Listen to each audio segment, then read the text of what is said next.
நிலம் கொடுக்குறதெல்லாம் இருக்கட்டும், முதல்ல அவங்களுக்கு குடிநீரை வழங்க வேண்டி குடிமகன், இது வந்து உன்னுடைய சிட்டிசன், இந்த அரசனுடைய குடிமக்கள். இந்த அரசு இந்த மக்களால் தேர்ந்தெடுக்கப்பட்ட அரசு, நீங்கள் வேறு அந்த மக்கள் வேறு கிடையாது. எனவே அந்த மக்களுக்கு சாதாரணமாக வந்து காற்று வந்து இயற்கையாக வந்துடும், குடிநீர் செய்து விடக்கூடிய பொறுப்பு இருக்குது, மின்சார வசதி செஞ்சு கொடுக்கணும், போக்குவரத்து வசதி செஞ்சு கொடுக்கணும், தொலைத்தொடர்பு வசதி செஞ்சு கொடுக்கணும், அதுபோல் வந்து கல்வி வசதி செஞ்சு கொடுக்கணும், மருத்துவ செஞ்சு கொடுக்கணும். ஆனால் மெல்ல மெல்ல அந்த அனைத்து வசதிகளையும் பள்ளிக்கூடத்தை இடித்து கொண்டு வந்துட்டாங்க, மருத்துவமனையை மூடிட்டாங்க. இதுக்கும் வந்து 2028 வரையிலும் பிபிடிசியோடு போடப்பட்டிருக்கிற ஒப்பந்தம் இங்கே இருக்க தொழிலாளர்களை அதுக்கு முன்பாக வெளியேற்றுவதற்கு எந்த சட்டத்திலையும் இடம் கிடையாது. வரலாற்றில் வந்து இதுபோல் எத்தனையோ கொடுமை இழைத்தவர்கள்லாம் இருக்கிறாங்க. அந்த பட்டியலில் ஸ்டாலின் இடம்பெறக்கூடாதுங்கிறதா என்னுடைய வேண்டுகோள். அதனால் தொழிலாளர்களை வெளியேற்றுவது இந்த அரசு போலீஸை வச்சு அவங்களுக்கு குடிநீரை நிறுத்தி, மின்சாரத்தை நிறுத்தி, போக்குவரத்தை நிறுத்தி கட்டாயப்படுத்திடலாம். ஆனால் வரலாறு ஒருபோதும் மன்னிக்காது.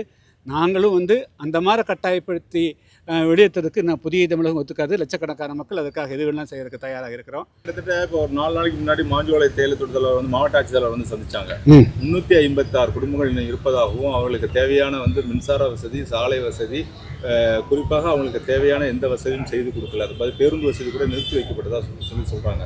உண்மையிலேயே அப்படிப்பட்ட நிலைமை இன்னும் இருக்காங்க. இப்போ வந்து வாட்டர் மேன் வேணும் இல்லைங்களா, பிளம்பர் வேணும்.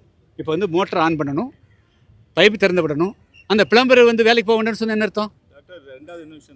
சொல்கிறேன், பிளம்பரை கட் பண்ணுறாங்க, மின்சாரத்தை கட் பண்ணுறாங்க, வேணும்னே 3 நாளைக்கு நிறுத்துறது, ஒரு நாள் ஒரு மணி நேரம் கொடுக்குறது.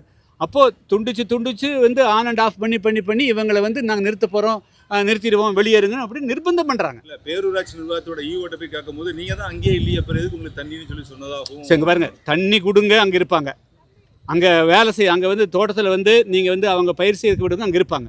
நீங்கள் வந்து தான் விரட்டுறீங்க, தண்ணி கொடுக்குறதில்ல, போக்குவரத்து இல்லை, ஒரு ஃபோன் பண்ண விடுறது இல்லை. நீங்கள் தான் கட்டாயப்படுத்தி நீங்கள் வந்து வெளியே ஏற்றுறீங்களே. மாவட்ட ஆட்சியர் சொல்லும்போது கிட்டத்தட்ட 19 குடும்பம் தான் அங்கே இருப்பதாக சொல்கிறாங்க. இல்லை, அதான் நான் சொல்கிறேன். நான் மாவட்ட ஆட்சியர்களுக்கு அன்போடு கேட்டுக்கிறேன். இப்போ வந்து இன்னைக்கு தேதி வச்சுக்கோங்க, 24 மணி நேரம் டைம் கொடுங்க, பஸ் அப்ரோட் பண்ணுங்க. 355 குடும்பம் அங்கே இருக்கா இல்லையான்னு பாருங்க. இப்போ பஸ் இல்லாதனால தான் அங்கே குடும்பம் இல்லை. பஸ்ஸும் இல்லை, வேலை வாய்ப்பு, அவங்களோட பிழைப்பு, வாழ்வாதாரம் தான் முக்கியம் இல்லை. இன்றைக்கி வந்து அந்த கம்பெனி மூடிட்டாங்க, எல்லா குடும்பங்களுமே அங்கே தான் இருக்கிறாங்க. அந்த மக்கள் தாங்களாக விருப்பி அவங்க வந்து கீழே இறங்கலை. அவங்களுக்கு அடுத்த வேலைக்கு சாப்பாடு என்ன செய்யாது, அவங்ககிட்ட இருந்த காசெல்லாம் முடிஞ்சு போச்சு. ஸோ ஏதாவது வேலை செஞ்சு அவங்க வந்து பிழைப்புக்காக வர்றாங்க.